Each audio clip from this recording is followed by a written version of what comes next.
Vamos falar agora sobre Vibrio e Helicobacter. Tá? Então, primeiramente, sobre Vibrio. Né? É uma bactéria mais, como que eu posso dizer? Não é muito comum, né? Hoje em dia, pelo menos aqui, onde tem saneamento básico, né? Não é muito comum de ter. É mais comum em locais insalubres, né? Aqueles países que não têm saneamento, Índia, China, alguns lugares, né? Mas, enfim, é uma bactéria. Vamos falar das características primeiro. Aqui está falando assim, é um bacilo gram-negativo. Eu não acho muito certo falar que ela é um bacilo, tá? Porque ela é um vibrião, na verdade. Ela é gram-negativo. Então, um vibrião seria uma bactéria em forma de vírgula, né? Se for mais português correto. Mas tem literaturas que falam bacilos, né? No caso aqui, no slide está bacilo. Mas, enfim, o doutor ele já fez uma pegadinha com isso e, inclusive, né, nessa bactéria mesmo, está falando disso, né? Qual é a morfologia do Vibrio cholerae, né? Qual a morfologia? E tinha lá bacilos gram-negativos, cocos gram-negativos e vibrião. Então, vibrião gram-negativo, no caso. Só para ficarem espertos quanto a isso. Vai que acontece de novo. Elas medem 2 a 3 micrômetros de largura, dotados de um único cílio, né, que dá mobilidade, e suportam bem os meios alcalinos. Então, ela vive bem em meio com pH alcalino, não ácido. Né? Deixa eu ver o que mais. Aqui, vocês sabem que o principal é o Vibrio cholerae, né? Tem também esse Vibrio vulnificus, que é o outro segundo principal, assim, e o terceiro Paremolíticos. Tá? Mas na prova vai cair o Vibrio cholerae. Né? Não vai falar muito sobre os outros. Esse vulnificus, a gente pode se contaminar ingerindo mariscos, né? Ou frutos do mar. Então, mais em locais que tem esse costume, né? O Vibrio cholerae. Então, como que a gente ingere o Vibrio cholerae? É uma bactéria que normalmente vai estar em água contaminada. Né? Normalmente contaminada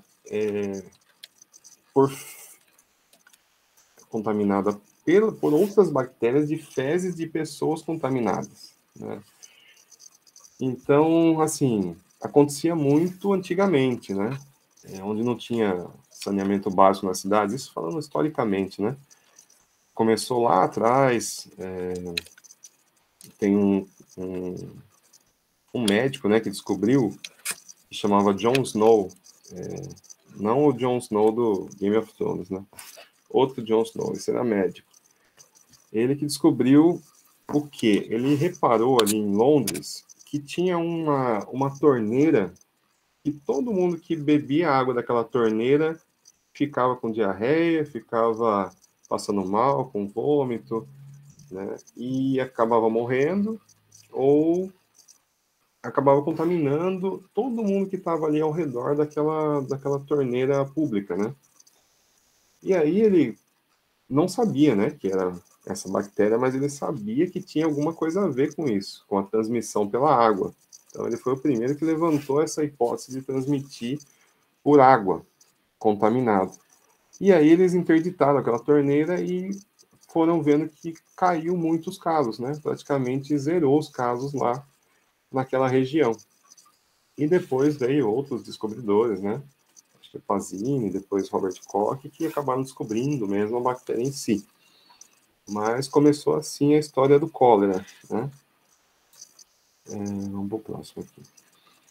Então, ele é um víbrio gram-negativo, né? Tem uma forma de bastão, só que um bastão curvo, tá? Não é um bastonete igual um bacilo.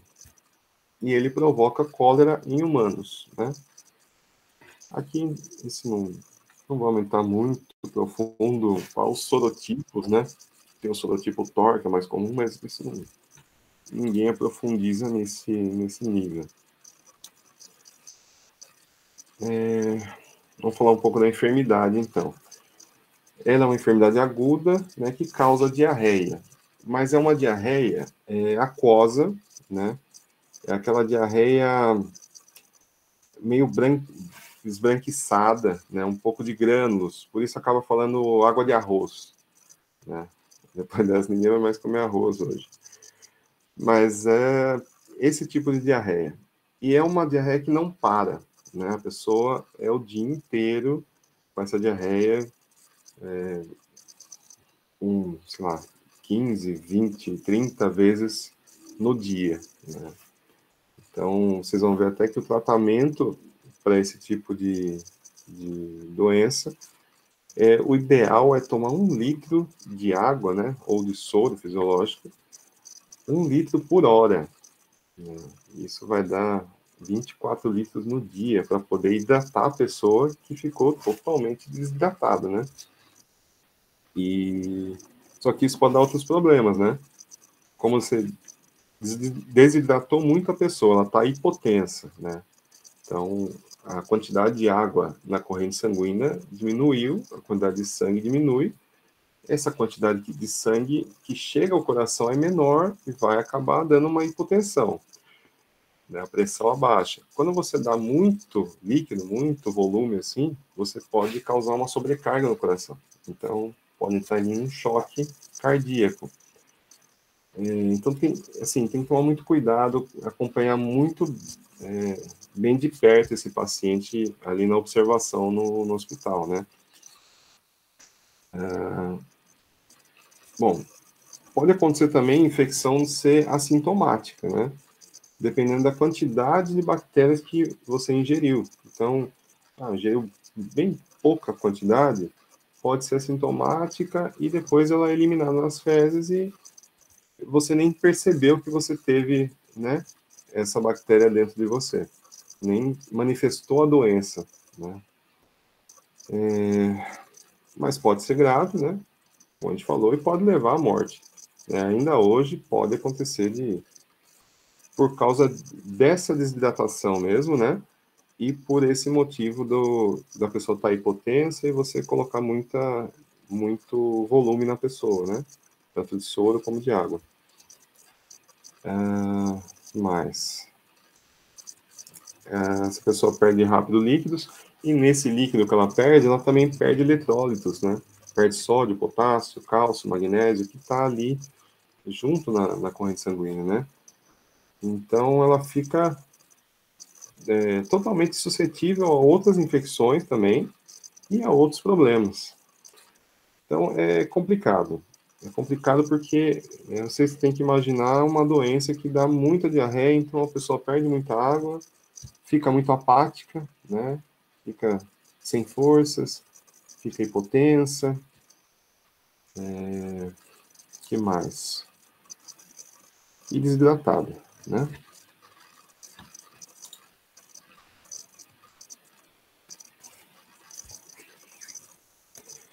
Então, causas e incidência. Normalmente, ela adquire essa bactéria bebendo líquidos ou comendo alimentos contaminados com a bactéria do cólera, né?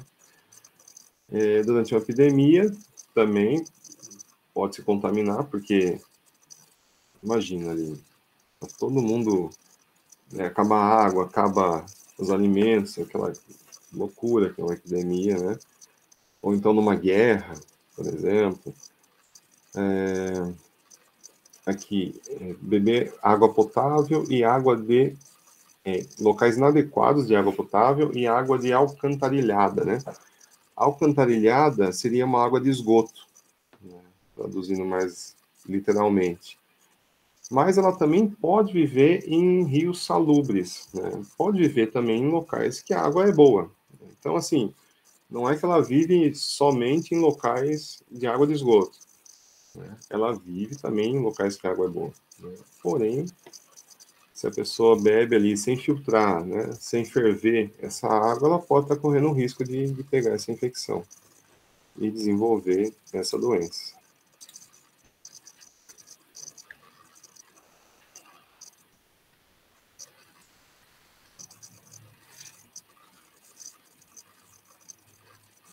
Tá.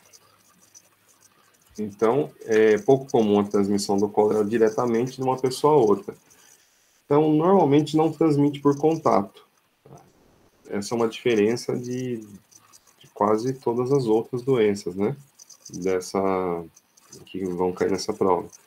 Ela é transmitida pela água contaminada, alimento contaminado e principalmente contaminado por fezes de outras pessoas. Ou você ter contato com as fezes de outra pessoa, né? Ali no hospital, imagina, os enfermeiros ali que trabalham no hospital, a pessoa está com aquela diarreia, acaba tendo contato, aquilo entrando em contato com mucosa, né, principalmente, alguma ferida, né, pode acabar pegando essa doença e desenvolver essa doença, né, pegando essa bactéria e desenvolver essa doença. Aqui fala também de locais onde a condição sanitária é deficiente, hacinamento. Hacinamento é amontoamento, né, de gente, muita gente amontoada, né? Guerra e inanição, né? Falta de comida.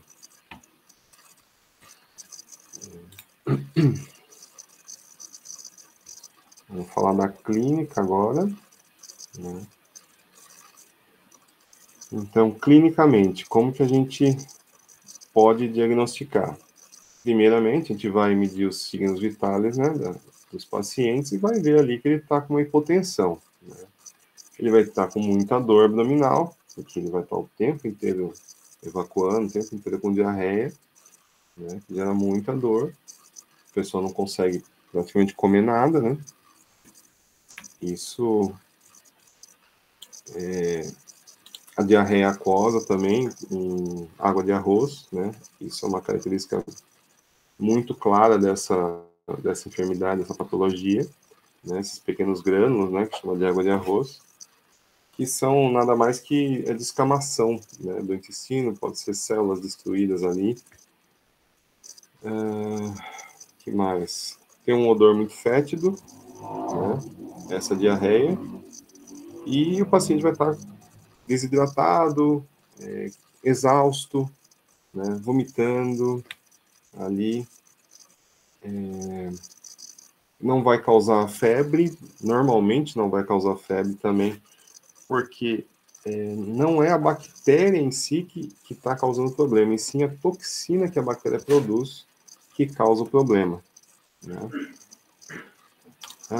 No hemograma também é importante, quando a gente pede um hemograma, a gente vai ver ali uma leucopenia, né? E não uma leucocitose, porque quando é uma infecção bacteriana, o leucócito sobe lá em cima e o neutrófilo também, né? E, nesse caso, como não é a bactéria, é uma toxina, não vai ter essa leucocitose, né? Não vai ter essa neutrocitose,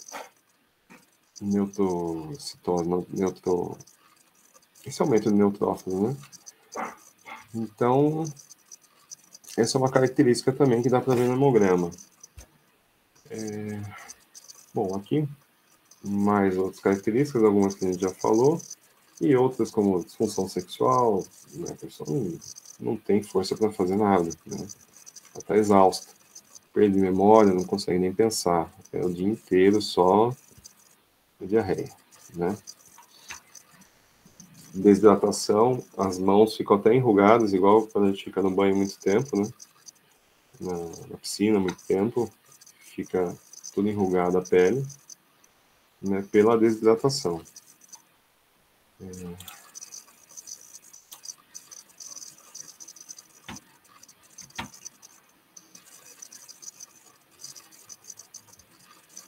Tá? Então, clinicamente, é isso que a gente já falou, diarreia muito aquosa. Na exploração, a gente está num caso de pouca resposta inflamatória, porque não está respondendo contra a bactéria, e o nosso corpo não responde muito contra uma toxina bacteriana, né? É só ali como que eu posso dizer? É algo produzido pela bactéria, mas que destrói as nossas células já de cara. A gente não consegue destruir a toxina de volta, sabe? A toxina ela vai saindo aos poucos do nosso corpo. Então não tem uma resposta inflamatória, não tem uma... O nosso corpo não entende aquilo muito como um grande perigo, né? Como se fosse um vírus, uma bactéria, um parasita, né? Que aí vai todas as células, tal, todos os leucócitos para cima. Então, leucopenia, como eu falei, não dá leucocitose, porque não é bactéria, é a toxina da bactéria. Exame de fezes, ele ajuda também a ver que não tem leucócito nas fezes, então não está tendo uma infecção ali. Então a gente já vai no raciocínio de que não é o problema uma bactéria, não é um parasito, né? Não é um vírus, é alguma toxina. E junta com os outros sintomas, né? Os outros sinais clínicos e fecha o diagnóstico.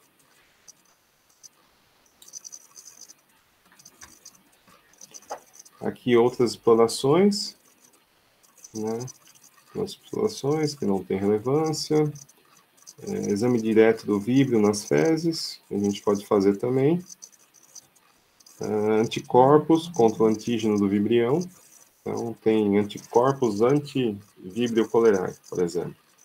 Tem imunofluorescência contra o víbrio cholerae. Daí já é pelo sangue, exame de sangue, né? Às vezes consegue detectar anticorpos no nosso corpo contra essa bactéria. Que não é tão usado, porque ele não vai dar muito... Às vezes não dá nem alterado esse exame, às vezes vai dar uma pequena alteração só. Por isso que o diagnóstico é mais clínico, é mais... outros exames mais simples, né? Hemograma mesmo, ali, e o resto dos sinais e sintomas do paciente, certo? É isso, acho que eu falei tudo sobre o tratamento, como eu tinha falado, né? Que pode ser que o correto, né? É dar 1 litro por hora, às vezes até 30 litros por dia, né? E tem que ver como que vai dar esse soro, né?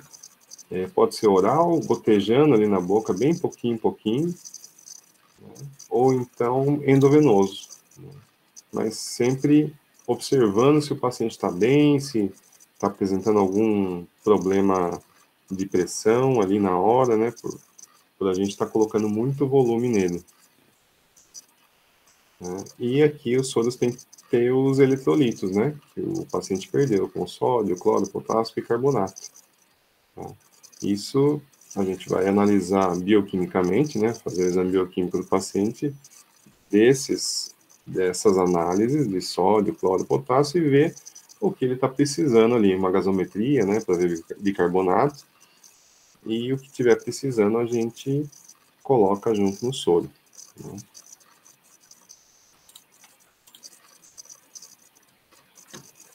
Antibióticos, né? Não é muito recomendado antibióticos, tá? Mas se tiver que dar um antibiótico, o mais comum é essa tetraciclina, tá? Aqui tem a dosagem, mas isso cairia na prova de farmacologia, né? Aqui não vai ter como. Vocês não precisam saber a dosagem, né? Mas são tetraciclinas, quinolonas e o SUT, né? Que é o trimetoprim, ou sulfametoxazol. Esses três, a quinolona seria o quê? Ciprofloxacina, levofloxacina, norfloxacina. E tetraciclina e o SUT. Certo? Pessoal, eu não perguntei na hora que acabou a outra apresentação, mas a chamada vai terminar agora. Aí eu já vou abrir outro link e aí a gente volta com as dúvidas da primeira e dessa, se alguém tiver alguma coisa, tá?